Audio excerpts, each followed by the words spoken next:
Hello and welcome to another edition of Agenda 2063 TV show. This is the only show in Ghana, the region, continent, telling authentic stories about Africa's integration. And even though we spend the better part of many episodes speaking about issues around the African Continental Free Trade Area, we're always going to come back to the issue of Agenda 2063. It is the mother of all programming around the AU. My name is K Bensah Jr., your regular host for the show, and I'm happy today to have a very special guest to help us understand what the Africa Peer Review Mechanism has been doing around peace and security, early warning systems, and especially with all the coups that have been taking place in West Africa. What is the APRM going to be doing specially to help us get back on track?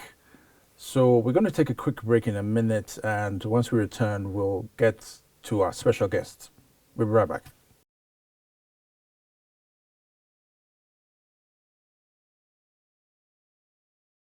All right, so welcome back from the break, and welcome Batloka Makong to Agenda 2063 TV show.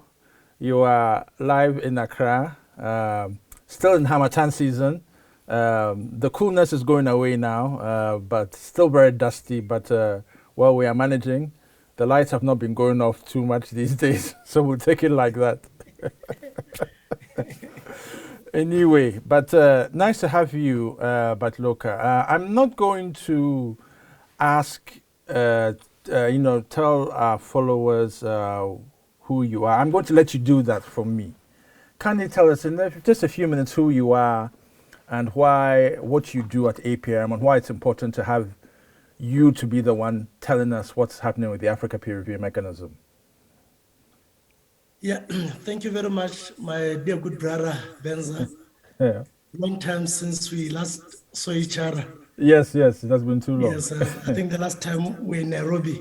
Yes. That was before COVID. Yes, COVID. Yeah. Yes. Anyway. Now, very soon I'll be in Accra.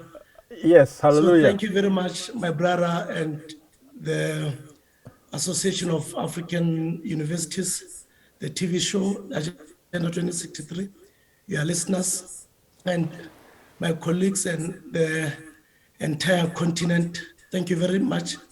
My name is Batlokoa Makong. It's a very long name, African name. Yeah, please spell that. So the Batlokas are a clan within the Sotho family. Okay. Within the Sotho family in Southern Africa. You find them in Lesotho, in South Africa, also in Botswana.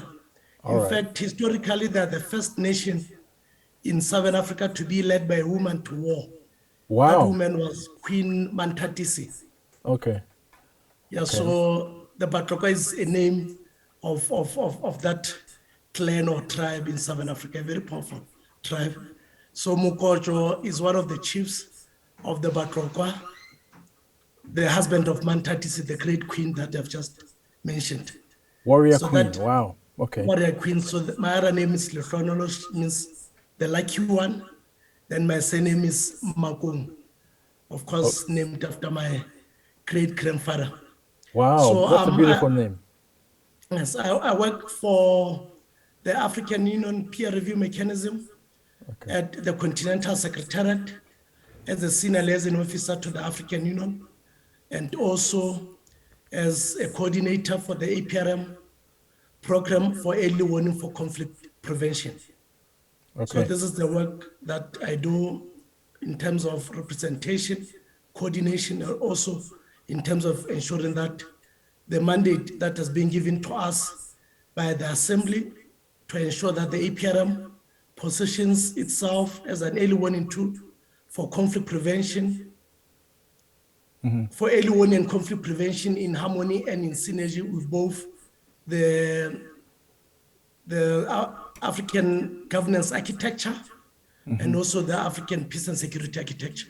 So we work with the platform members, and we also work with the core pillars of APSA in the execution of our mandate as an early warning tool for conflict prevention. So this is the work that we do. And also this work, it derives its authority from the APRM-based document in terms of the provisions of the APRM-based document.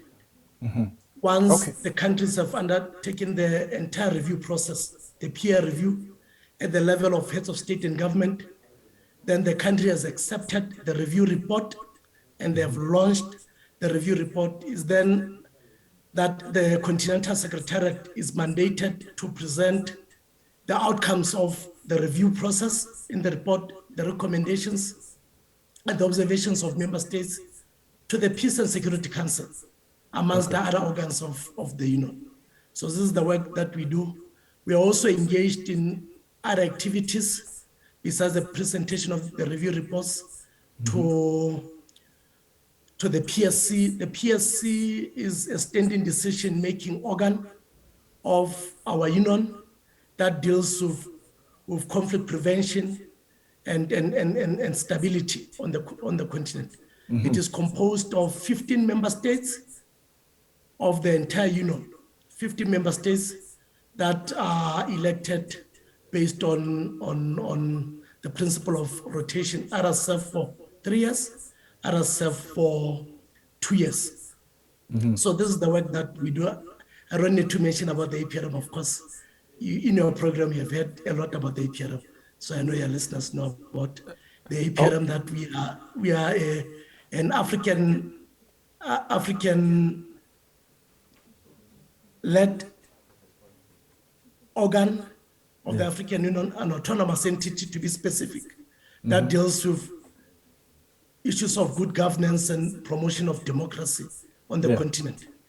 Yeah, and in fact, we cannot talk about good governance on the continent without thinking about Africa peer review mechanism. But of course, it's very interesting that, having said that, the other day, the APRM, I heard the APRM on Ghanaian radio because the APRM had issued a statement about sovereign ratings, the credit ratings that had been given Ghana. And so for the uninitiated, they may wonder, how come APRM is working on peace and security and it's also working on credit rating? So help us quickly understand why that statement came out and why that part of the mandate of APRM is important for people to understand part of the work that APRM does. Very quickly. Yeah, thank you very much. I think one of we used to call it the extended mandate. Yes. One of the other mandate besides the review processes that we undertake, we're given, I think I would like to mention 3 mandates that were given by the Assembly of Heads of State and Government. Okay. The first mandate had to do with, of course, the mandate that I've just mentioned, positioning ourselves as an early warning tool for conflict prevention in harmony and in synergy with both AGA and APSA. Then monitoring of Agenda 2063 and UN Agenda 2030 on key governance areas.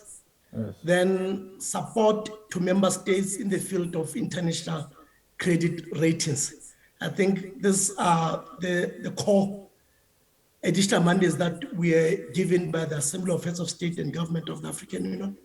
And in relation to the support to member states in the field of credit ratings, I think you're all aware that currently, as far as our continent is concerned, there are 3 major international credit ratings that operate on our continent. I think is Moody's, is Standard and Poor, and then is Fitch. Yes, Fitch is Fitch, yes. These are the 3 main credit rating agencies. But I think the heads of state and government at some stage, when they looked at the ratings themselves, they saw that one of the major indicators in the rating themselves had to do with governance. The ratings, unlike in the developed world, here in Africa, they say the risk is associated with issues of governance, with the institutions, then that it then informs them in terms of whether they downgrade you or they give you a positive rating. Wow. So because of that, the major indicator has to deal with issues of governance It can be both political governance, economic governance, or corporate governance, or socio-economic development. Then that's when the heads of state said, no, maybe the best institution amongst all the AU institutions that can best support member states is the APRM.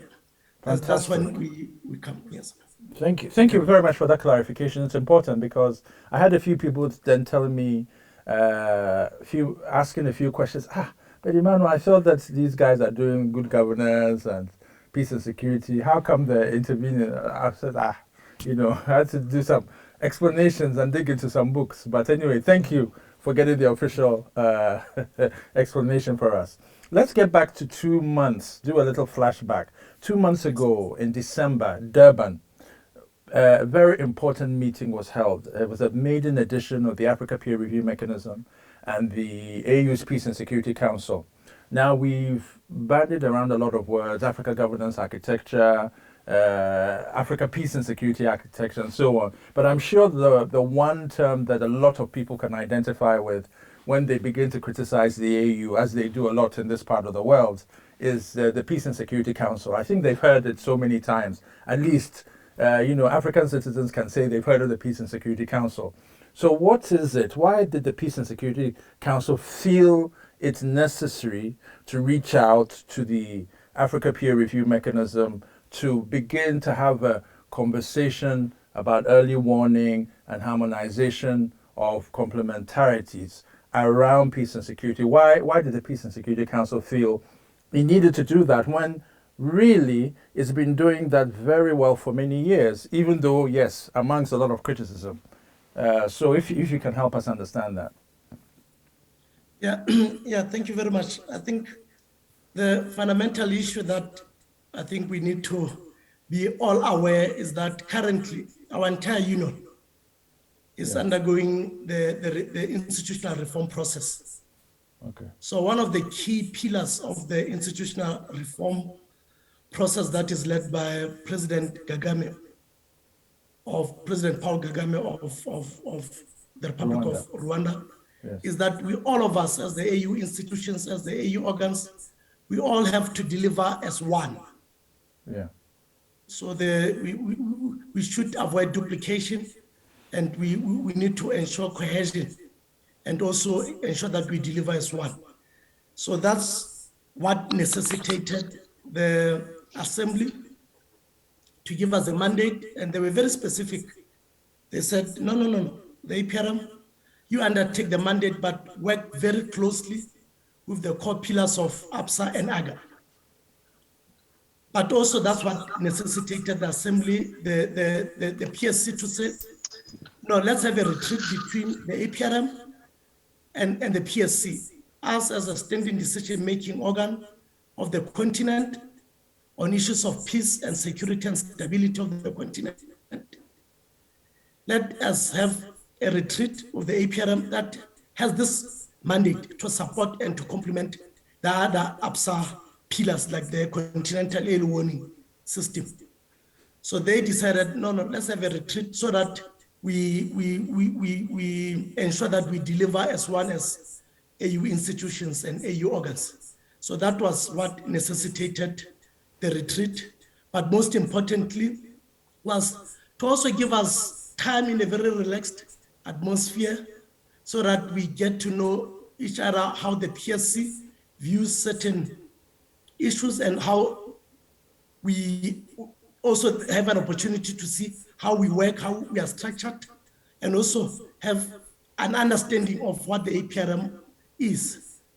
And also, as I talked about the issue of presentation of the peer review reports to the PSC, that they receive the reports in a very relaxed atmosphere where they're not rushed, where they can internalize the review reports, then they make an informed decision that would be filtered down to the decision-making processes and also to the continental early warning system of our union.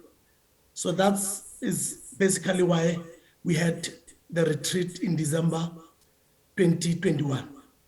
And for the 3 days that the retreat was held, what were some of the key takeaways that came out of that meeting that the public would need to know to be able to connect the dots on why APRM will continue to play that key role in early warning and in peace and security, even if it's doing continuous work on self-governance, or rather self-assessment of Africa's governance on the continent? Yeah, I think the key takeaways, I will highlight the main ones. The main, because the retreat, they adopted the conclusions. So one of the main issues that came out of the conclusions was the need for the APRM to work very closely. In fact, our own panel of eminent persons, the APRM panel of eminent persons that ensures the credibility of our review processes, that it needs to work very closely with the AU panel of the WISE. So you recall that the APRM has a panel of eminent persons currently supposed to be members, 2 per region, and also the AU in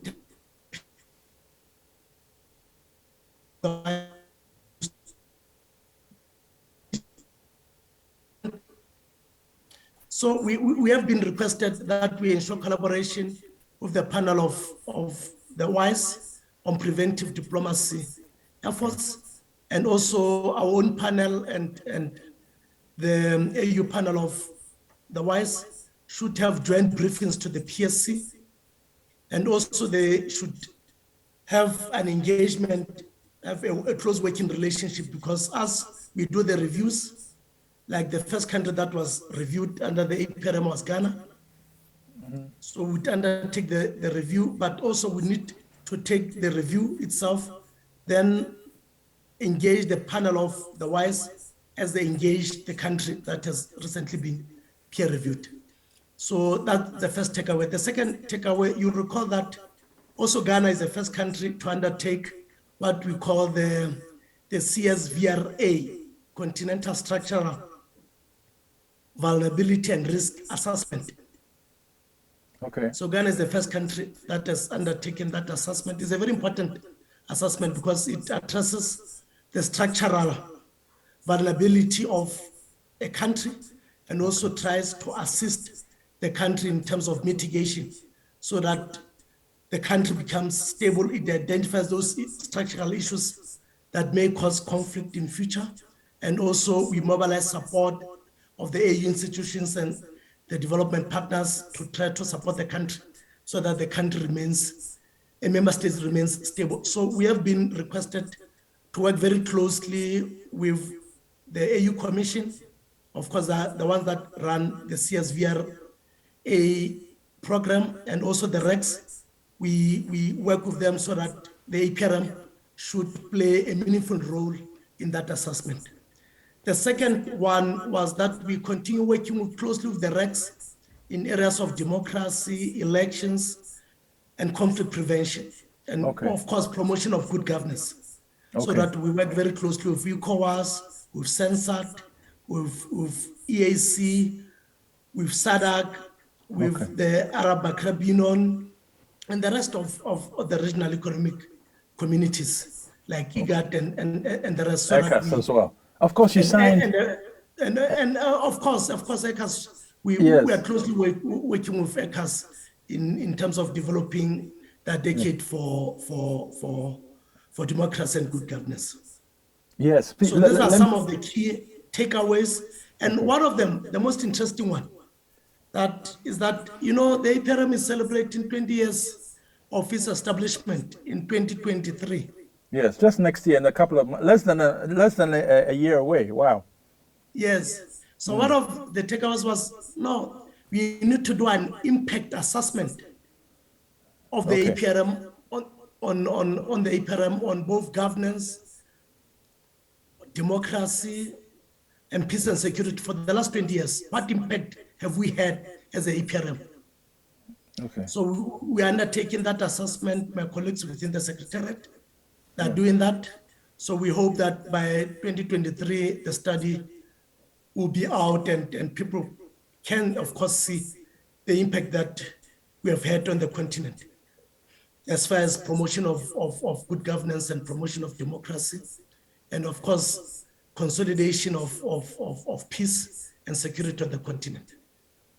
Fantastic. That's a lot of things that the APRM is doing, and for those who have been who have had their eardrums hit a lot for the past 2 months with news about a coup here, a coup there, and so on and so forth, they may want to hear from people like yourselves. What specifically and quickly can the APRM help to do in stemming some of these coups? Is it in talking with the Peace and Security Council, with these leaders and the RECs? The RECs are the ones that, so to speak, are the first among equals to respond to some of these coups, as ECOWAS has been doing. But where, in the whole grand scheme of things, does APRM parachute down to say, look, we are here, we're coming to also support? Help us understand that, how it would all work, because APRM has already signed an MOU with ECAS, which is already a region that has had its own challenges with governance. And so this MOU will help offer some level of stability. But with ECOWAS, that purports to be a sub-region that has very commendable protocols on democracy. What can APRM help to do to support ECOWAS very quickly? Yeah, thank you very much. I think there's a program that and I think it's one of the retreat itself, they endorsed one of the programs that we're undertaking. Yeah. The APRM support to member states in political transition. Okay. So we have realized that most of our countries are in political transition, but sometimes we don't want to accept that reality. And in terms of the support, is that we are one of the few AU institutions, one of the few that has national structures. Because once a member state agrees to be a participating state to the APRM process, then they have to establish national structures. They have to have a focal point who is a personal representative of the head of state and government. And also they're supposed to have a national governing council or national governing committee.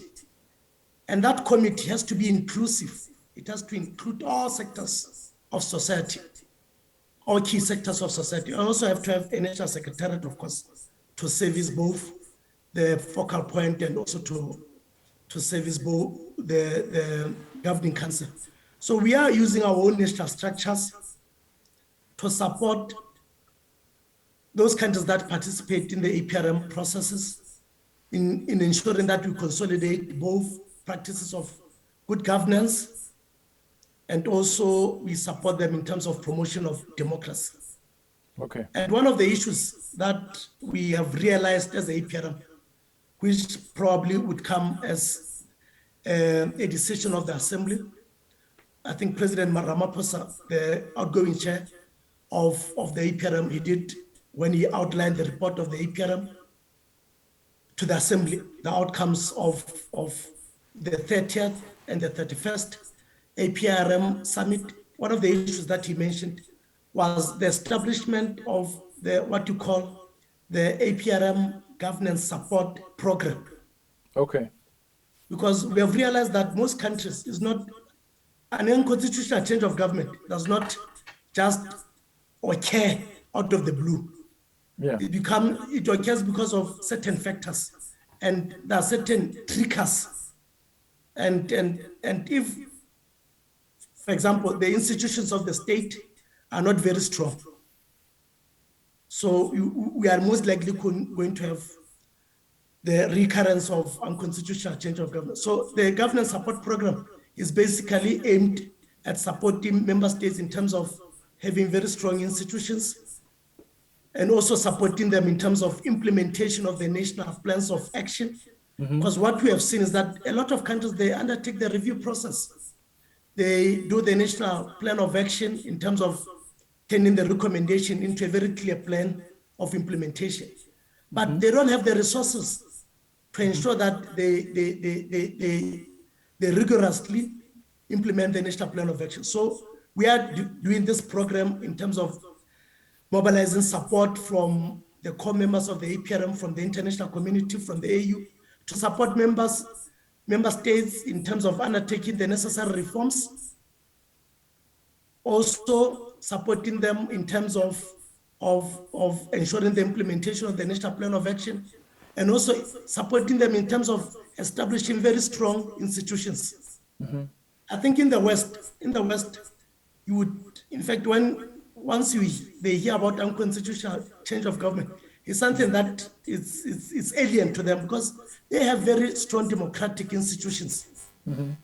So here on the continent, as APRM, we're going to start to concretely assist member states in terms of having very strong institutions to support our democratic ideals. So this is the support that will be taken to member states. This is support that we are also currently undertaking to member states. This is really good to hear. Of course, if we're talking about the Sustainable Development Goals, this would be SDG 16, which speaks to peaceful, just, and inclusive societies. But in the context of Agenda 2063, that would be aspiration 4, I guess, peaceful and secure Africa. So clearly, the work of the APRM is on track, and we are very happy to hear that it's still consistent with, Agenda 2063. I think for the larger part, people will probably also need to understand that the biggest thing that APRM does mostly falls under aspiration 3, which is that speaks to good governance. What would you say about that? Yeah.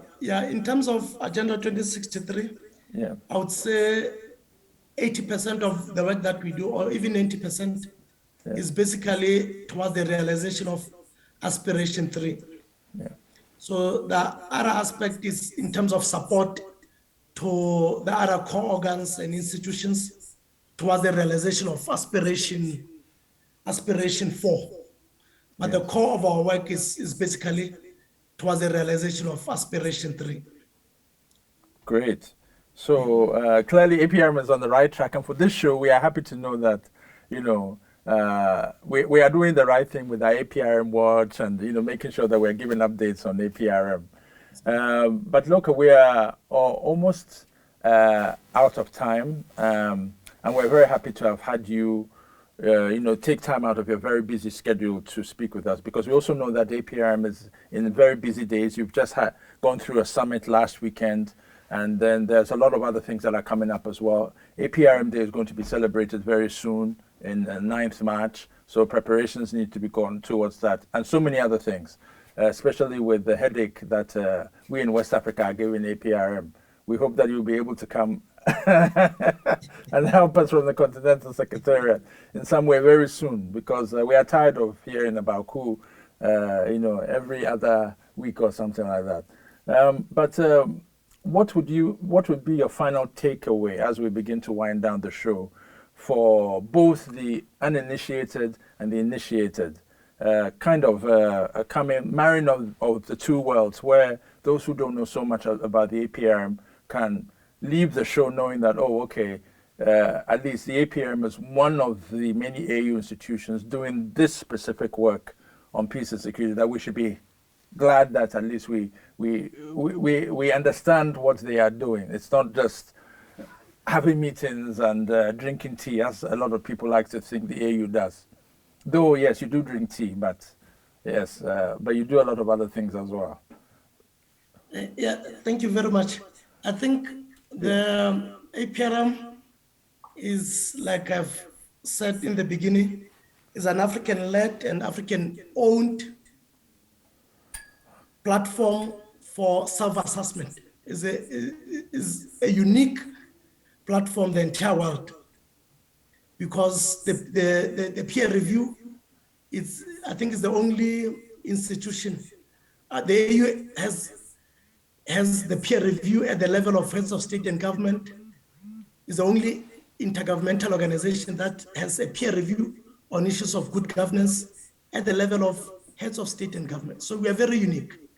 Okay. So we are the African institution, that the premier African institution for the promotion of good governance and democracy. Mm-hmm. And we are an institution of the African Union, governed by the African Union, rules and processes, and also decisions of the heads of state and government of the African Union. So we are part of the African Union family. Like all the RECs, the regional economic communities, like ECOWAS, are part of the African Union family. So we are supposed to work with all the AU organs, with all the RECs, in terms of promotion of democracy and good governance. And the good thing and the good part is that this year, 2022, our chairperson is President Julius Maada Bio of Sierra Leone, recently elected as the chairperson of the APRM Forum of Heads of State and Government. So we think and we're hopeful that he will take the APRM to the higher levels, just like his predecessors did, the late president of Chad, and president of Kenya, and President Ramaphosa. He would certainly take the APRM to the higher levels, so that all our peoples and all our institutions, all our people can know about the APRM, the good work that we do, and all the institutions can work very closely with us. One of the key projects that we'll be working on this year, special projects, is that we will be having the African Migration Governance Conference this year. Okay. The Assembly had given us a mandate to organize that conference. So we are organizing this conference. It's a big conference that will be taking place during the first half of this year. And you are all aware that most of the time when you talk about migration, people think that migration is when us Africans, we migrate to the West, or when we migrate to the Middle East. But reality and facts on the ground show that majority and millions of Africans, we migrate across our countries, and across the continent. So we are focusing on migration on the continent, the best practices, and we learn from each other so that other countries can replicate what other countries are doing so well on issues of migration on the continent. Fantastic. And we look forward to getting more information on that as and when practicable. But I guess the next save the date for those who want to keep following APRM would probably be the 9th March, which would be APRM Day. Can you just give us a sneak preview, if you are allowed to, of the theme for APRM Day on 9th March? Yeah. Thank you very much. I think the APRM structures, the secretariat, the focal points, the panel of eminent persons, they're all working on the theme. So I think very soon, we'll before wait. the end of next week, would have, after consultations, would have the theme for this year. Yes. All right. Thank you very, very much, Batloka. And thank you once again for taking time out of your busy schedule to speak with us. And I'm sure that we can always count on you for more updates in the course of the year when you are less busy. We really appreciate this very expert, rendering of what the APRM does. And for all those who have questions, we've run out of time, but you can always send the questions to us through AAU, and we'll definitely relay it back and get some answers for you. My name is K Bensah Jr. for Agenda 2063 TV show. Happy to be coming your way, and we hope to speak with you next time. In the meantime, have yourselves a great day, and keep watching Agenda 2063 on tv.aau.org, where you'll find all Agenda 2063 programs, as well as AAU's other programs as well. Thank you to the production crew. Chief, thank you for the great work that you do, and all the rest of the team as well. Have yourselves a great day. And Batloka, once again, thanks, and goodbye. Thank you very much. And on the last note, we would Yes. like to sincerely thank the government of the Republic of Ghana for the support always rendered to the APRM and to all member states of the APRM and to the chairperson of the commission for the support that has enabled us to realize the results that we have. Thank you very much. All right. Thank you. Thank you, Batloka. Thank you very much. Thank you. Goodbye.